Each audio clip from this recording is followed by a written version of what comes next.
Hello, everyone. I see that the waiting room is streaming in as we speak. Thanks for your patience.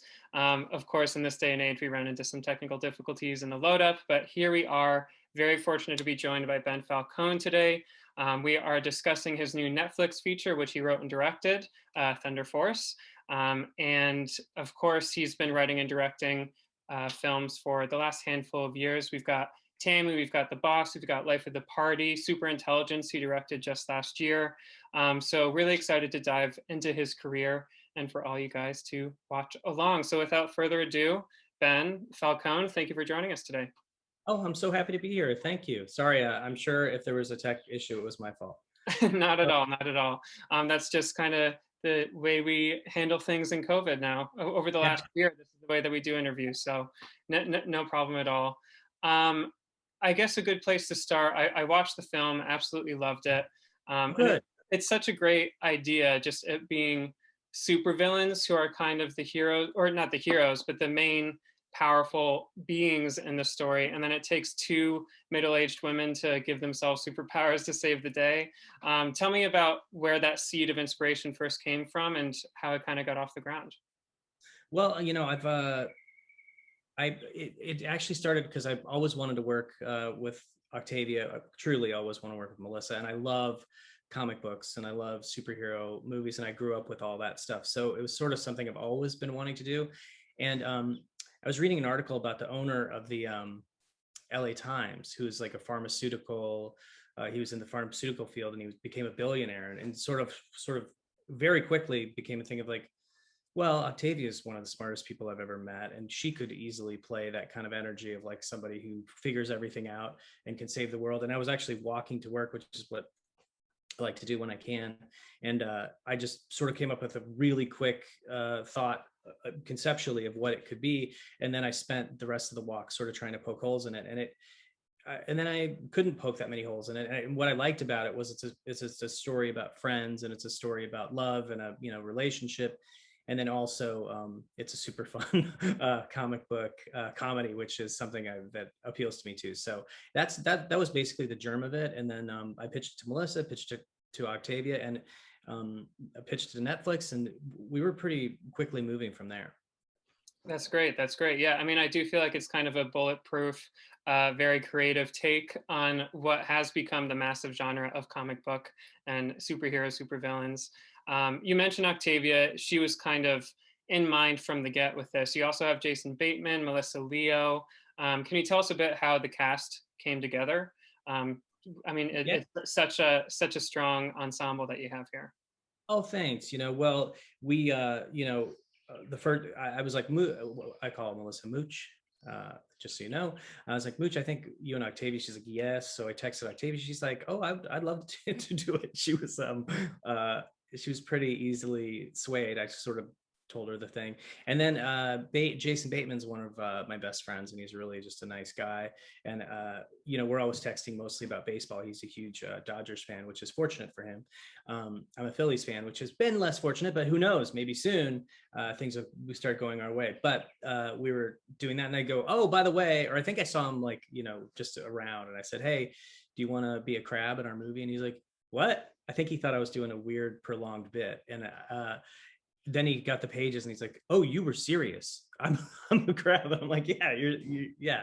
So that was how that one came. And then, Bobby Cannavale came to mind to play the king. And that was really quick. And then, when we were fortunate enough to get, Palm in there and, Melissa Leo. And, then we found, Taylor Mosby to be the kiddo. I think it all just kind of came together pretty quickly. It was pretty simple in terms of, these are great people, and they were up for doing it. So we were happy to have them. Yeah, absolutely. And I'm glad you mentioned Taylor Mosby, though, because I feel like she is definitely a standout in this film, and her relationship with Octavia and her growth with Melissa through the whole thing is just great. What was the audition process like for the roles that you did need to audition? And in general, again, our audience today are kind of the working actors of the world. What impresses you in the audition room? What are you looking for? Well, Taylor, let's see. First of all, just a really, a good performance. People that aren't people that aren't trying too hard. And I say that not with any sense of like, don't try. That would be the worst thing to take away. But I mean, in terms of people who are super prepared, super ready, but that are just focused on doing the part and doing the best version of the scene that they can think of doing, rather than, if you're able, I think anyway, having been on many sides of the audition room, if you're able to put aside the pressure, because obviously there's so much pressure, whether it's a Zoom audition or whether it's a tape, or whether what back in the day when we could go in personally, and once again when we can do so, if you're able to just really focus on just doing that part, which is what Taylor was able to do. She was a standout. There were a lot of really excellent people that auditioned, but she was just so true, and her performance was really just so genuine. Melissa and I were like, oh, this seems like her. And then sure enough, she's great, and she's a really nice person too. So we were lucky to get her.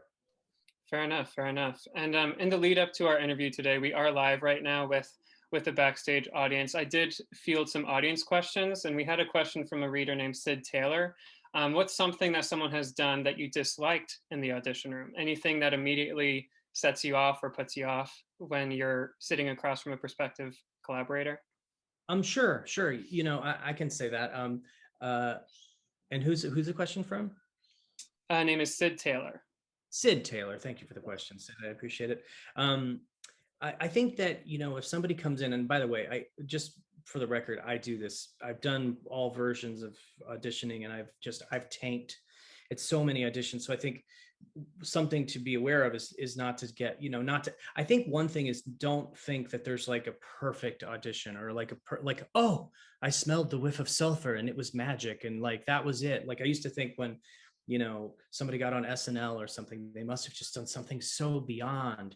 And so I think, when I'm looking for people, and I just want someone who's sort of comfortable in their own skin, and sort of like more or less like somebody you would want to just interact with, like at a bar or at a coffee shop, and then they do a really great job. So when things are other than that, meaning someone comes in and they really want to make a statement just with their personality, like really over, just like you can tell that someone's like, I just want you to notice me before the audition starts. I think that can be a little off-putting, at least for myself, or most of the people that I know, just because you want to make sure that, at the end of the day, you're interviewing for a job, right? So you want to make sure that you just, whatever the external pressures are that you're putting on yourself, or that the world is putting on you as well, that you just want to make sure like, oh, like you would be fun to hang out with and work with, and it wouldn't be so much like, oh my gosh, look at what I can,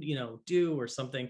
And again, sometimes that's inevitable, because it's just part of, it's a trick. Auditioning is tricky, but I would say that would be something, is if someone seems like their energy seems a little off, or a little like super aggressive, that could be like, oh, okay.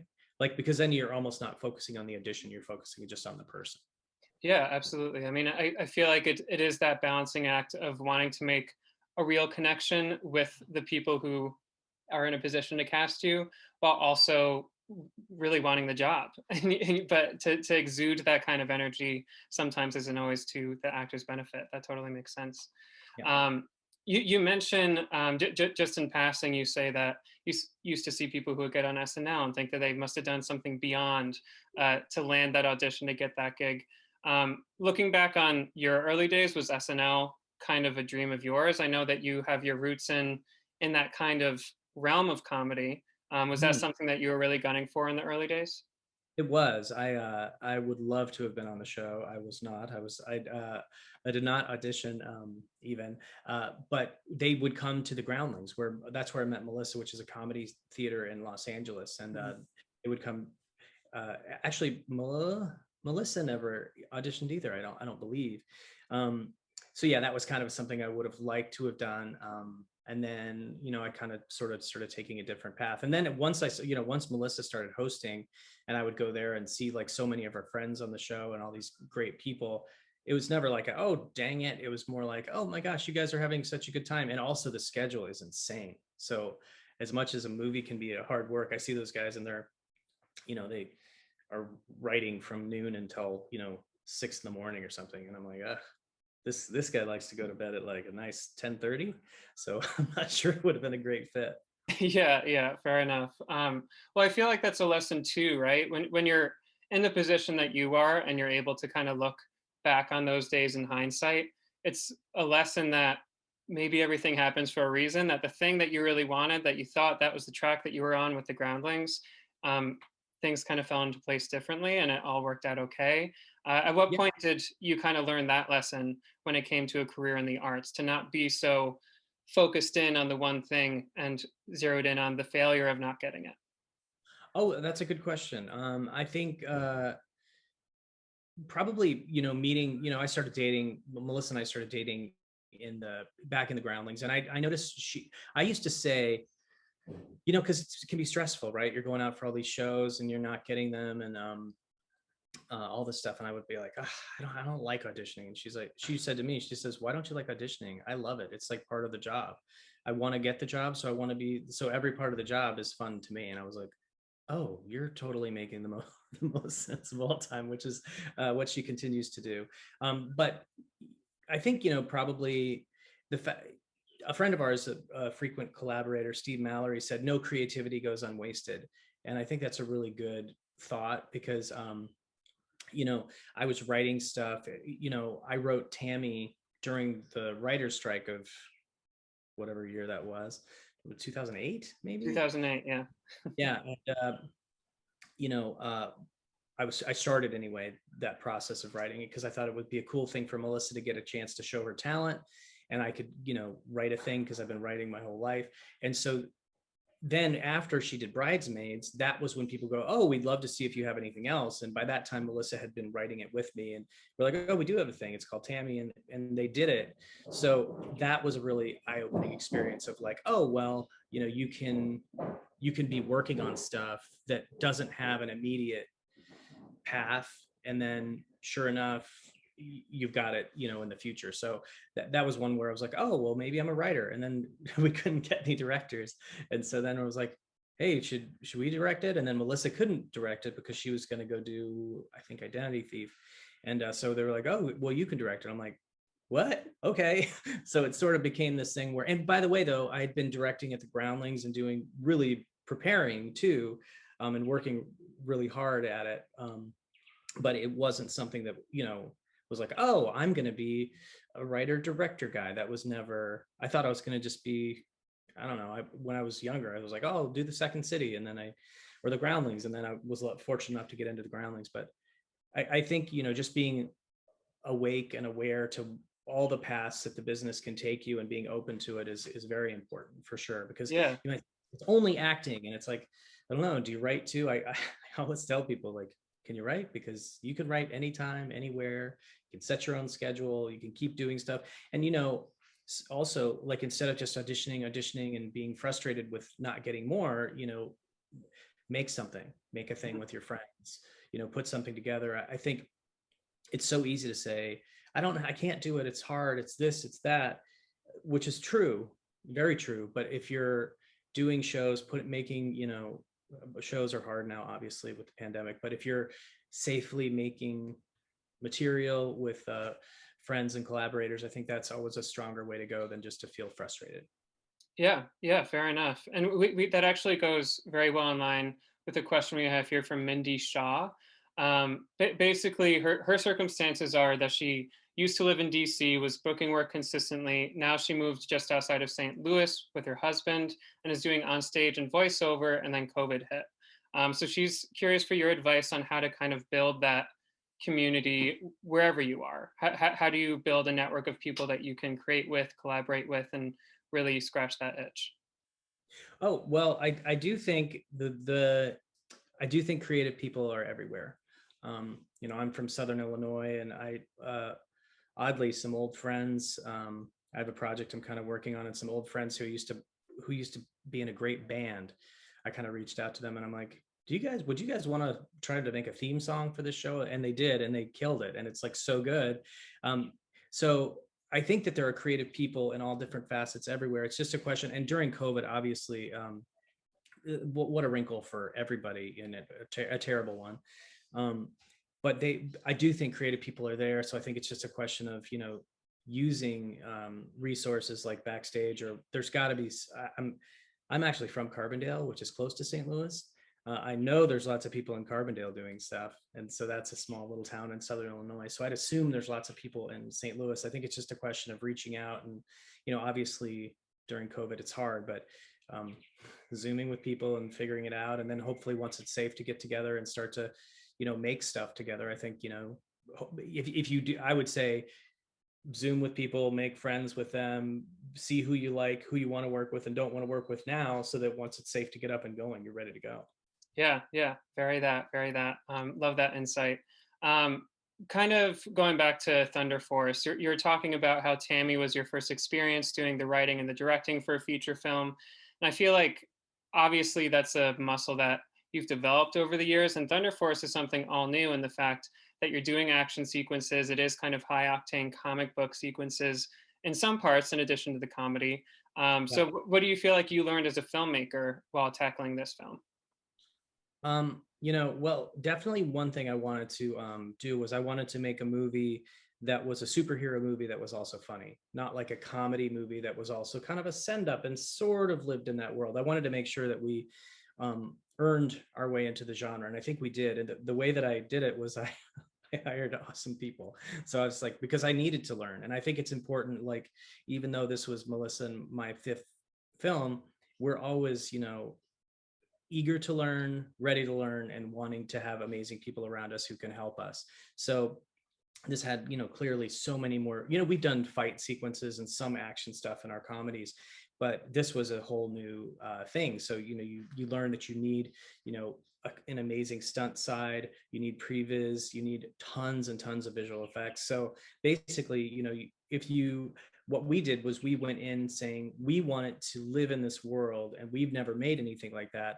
And we went to, Netflix and our producers, Mark Platt and Adam Siegel and those guys. And we were like, look, we need help, and our director of photography, Barry Peterson, is great at that stuff. So he was, honestly, he would be the person that we leaned on the most, just to say, what can we do here? How can we do it? And we would look at the previses together and we would, it just takes a lot more planning and a lot more prep. So we think it worked out well, but yeah, I think sometimes it's important to know what you don't know and be willing to learn and to really execute what other, if they present it to you, then you can say, I like this, I don't like that, I don't like this. So it was definitely a learning curve, but we were happy to do it. Yeah. And as you say, it's important as a creator to know what you don't know and to surround yourself with people that can help you along the way. Exactly that. Yeah.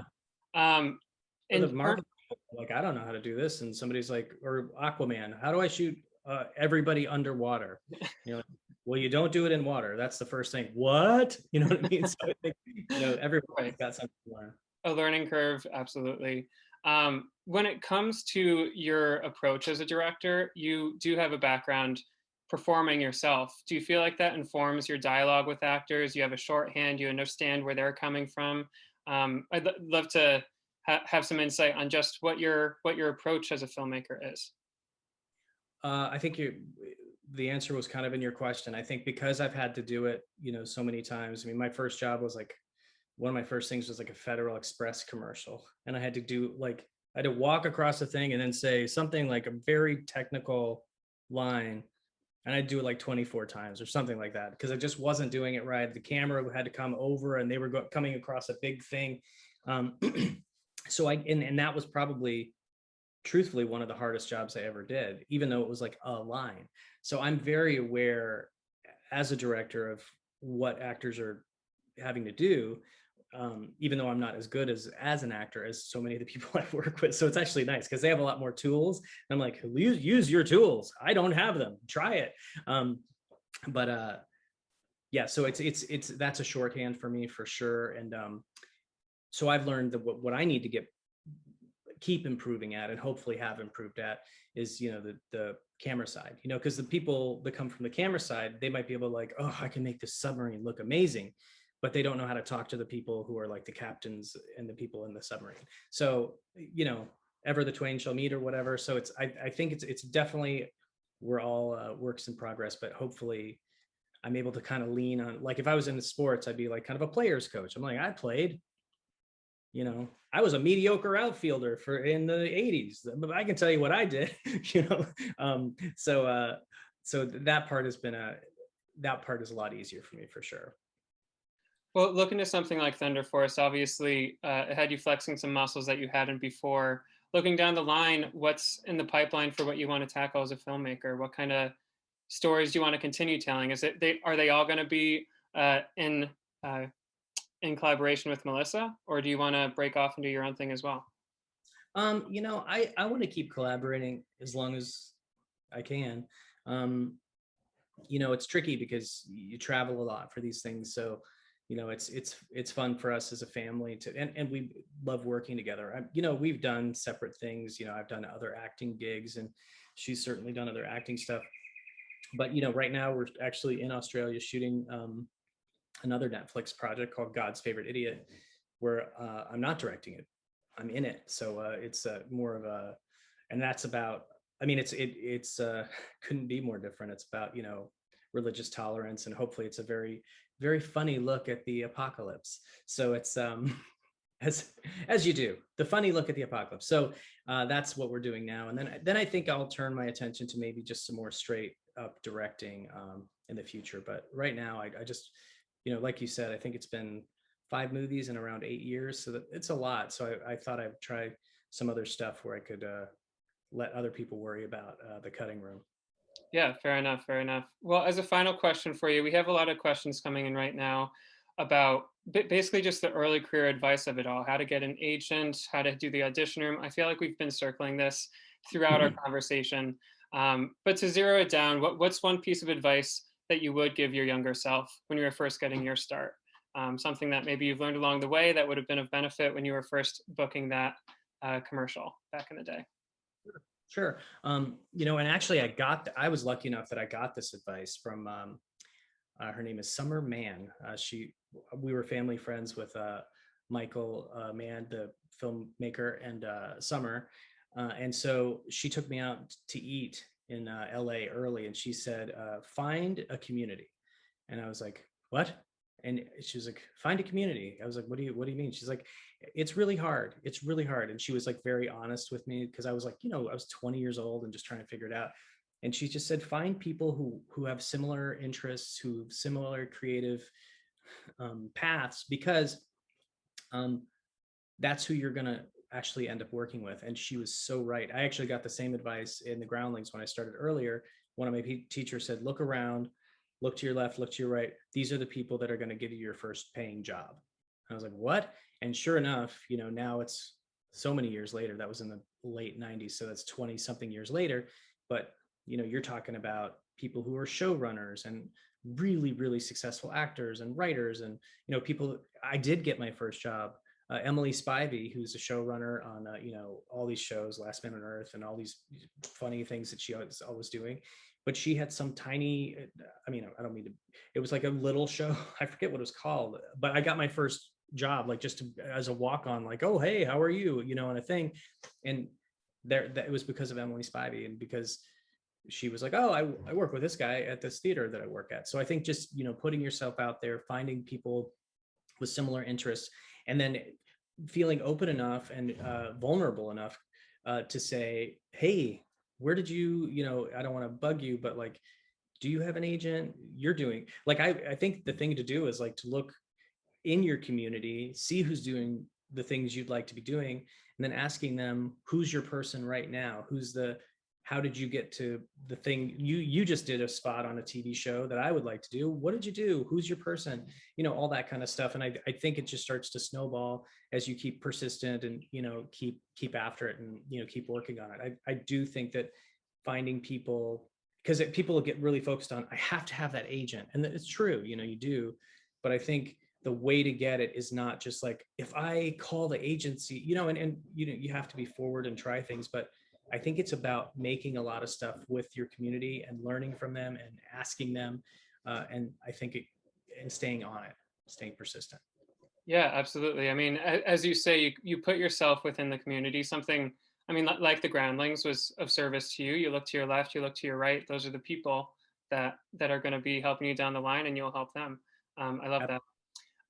Excellent. Well, thank you, Ben, so much for joining us today. And Thunder Force is such a great film. Big fan of yours. And thank you, everyone, for tuning in for this Zoom webinar. We will see you next time. And Ben, stay well in Australia.